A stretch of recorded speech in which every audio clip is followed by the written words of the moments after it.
1998年12月20日、横浜。この日、未だかつてない規模で一つのゲームの制作発表会が行われようとしている。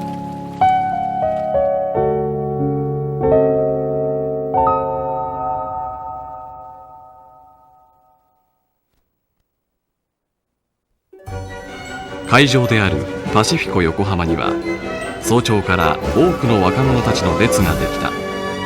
彼らはどのような期待を胸に入場の時を待つのだろうか。ゲームの常識を覆すようなゲームを作ってほしいです。今バーチャ1が出た時の衝撃と同じ衝撃が、いやそれ以上の衝撃がきっと見れると思ってきました。結構友情とかそういうの出てたじゃないですか。なんですか、ディスクで。だそういったの今の子供たちっていうのはあんまりそういうのを考えてない子が多いので、そういうのをよく見せたいですね。鈴木さんの作品ということで、朝早く来たんですけれども、とても期待してます。鈴木優、シェンムーでは監督・総指揮を務める。なんかあんまりいつもと変わんない。いっぱい並んでますよ。そうですか。上見たくてね。ちょっと胃が痛いって。列をなす人々は彼の描いた夢をどのような思いで見るのだろうか。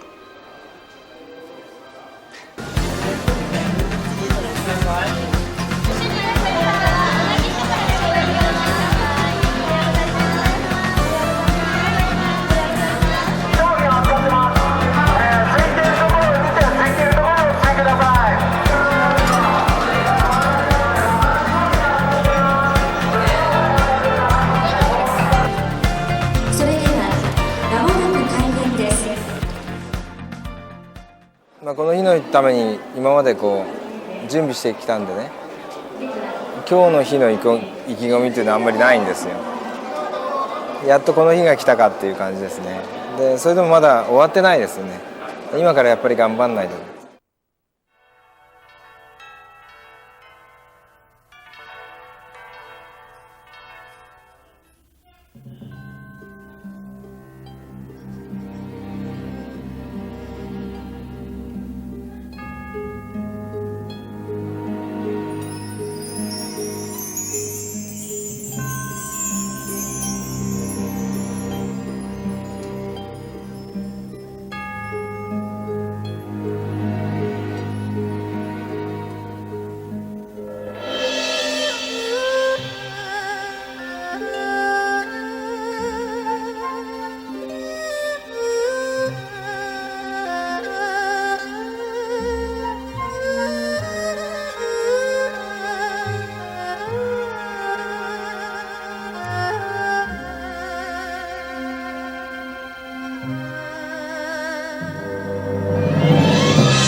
こんにちは。今日は鈴木さんにいろんなことを聞いたり、あるいは司会進行、そういうことをさせていただきます。三枝茂明です。今日はゆうさんのドリームキャストの新作ということで楽しみにしてきました。司会は慣れないもんなんですが、よろしくお願いいたします。では早速、このシェンムーの監督、総指揮である鈴木優さんをお呼びして、この作品について伺ってみましょう。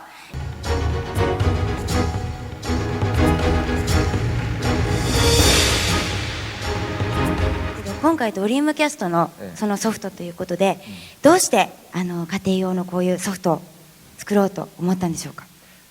ね、おそらく皆さんご存知かと思うけど、その世界に入ってねもう15年も経つんですよね。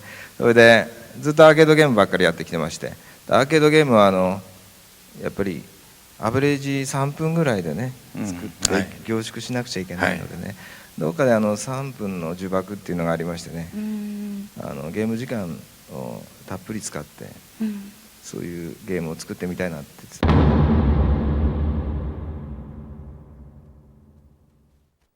キャラクターもね、なんかおととい金曜日にチェックしたんですけど372ぐらいできてるそうですね今。まだ増えるわけですか。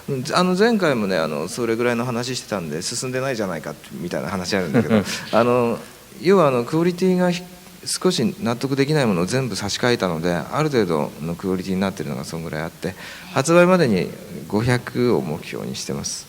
すごいです。キャラクターなんかあれですね、楽しみですそうですね。ね。 500体見せてるとこれで終わっちゃうんでね何体か主役のキャラクターとですね何体かのキャラクターをですね少しやっぱりこれ口で言ってもしょうがないんで見てもらった方がいいと思います。取りまとめたやつがありますのでご覧ください。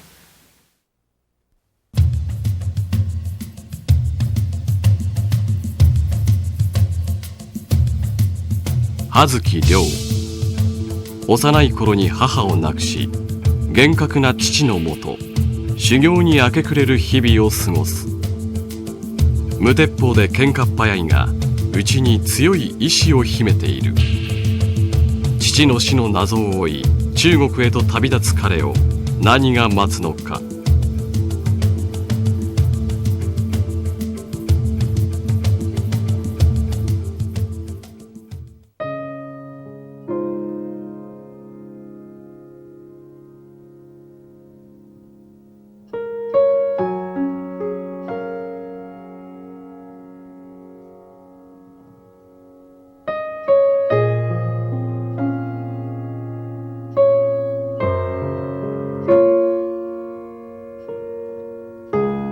レイ・シェンファ。あどけない表情の裏には中国という大地が育んだ生きていく力と勇気が満ちている。純粋で素朴、そして深い優しさを持った不思議な少女。亮との出会いが彼女の運命を変えてゆく。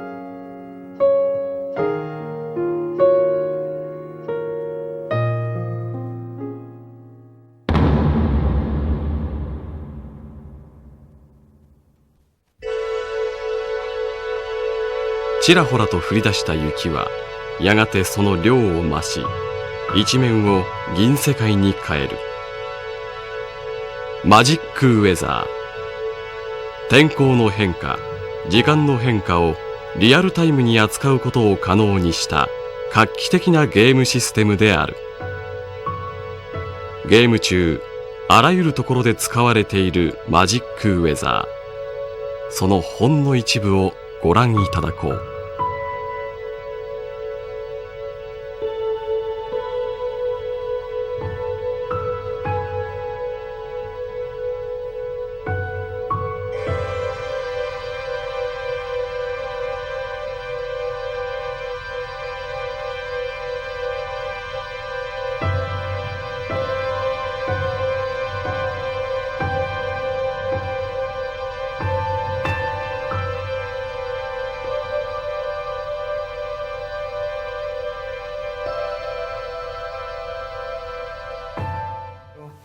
マジックウェザーっていうシステム名をつけましてやりました。天候はあれでしょ、人によって違うわけですよね。早い人はもしかしたら雨だったかもしれないけど、横須賀の1986年からの10年間の気象データをですね気象庁から手に入れたんですよ実は。でそれで86年の11月の23日の3時から雨が降り出してるって気象データに書いてあるから、それなんかその通りになっちゃうと面白いかななんて思って最初の雪が降ってる時はドビターンとこですよね。そうですね、横須賀ドビターン通りですね。あそこがじゃあもう全部気象データが入っててまあでやれればやりたいんですけども、なかなか中国のデータが手に入らないですよね。難しそうですね、それは。実際に遊びがどうなってるのかっていうのを、これもねなんかいろんなもん入れちゃって説明するのに時間かかりすぎるので、本当にゲームの中に入ってるものの中のもう3分の1かぐらいしか要素的にも入ってないんですけど、それを取りまとめた VTR の方からですねちょっと見ていただきたいと思うんですよ。お願いします。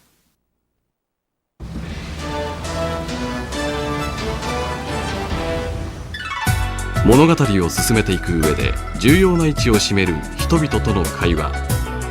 話しかけたい人々に近づき A ボタンを押すだけで行うことのできる会話だが、ここには細心の注意が払われている。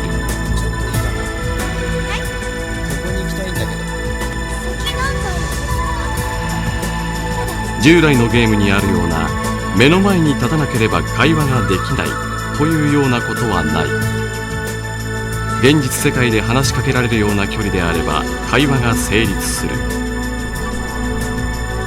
相手が同じ返事ばかり繰り返す不自然さもここにはない。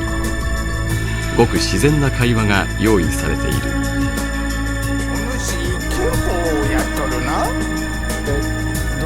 また会話はこちらが話しかけるだけというような一方的なものではない。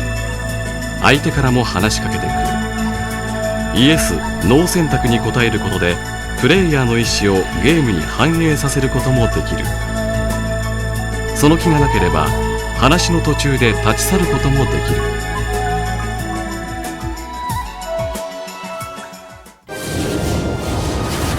落ちたらおだぶつだ。お兄ちゃん、その人なら知ってるよ。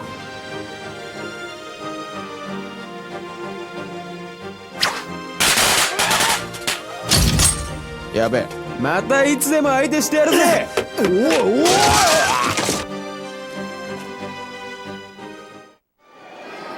まあ、ちょうどドリームキャストが今生産間に合わない状態ですけども、買ってですねシェムが出るまで待っててくださいねっていう感じですか。ドリームキャストいいハードですから、これからいいソフトが出ると思いますので。夢は確かにそこにあった。この日会場に集まった多くの人々はこの瞬間全く新しいゲームの産声を聞いた。広大無辺の大地にまた一つ物語が生まれる。どこまでもリアルに、あくまでも忠実に、全く新しいゲームの誕生。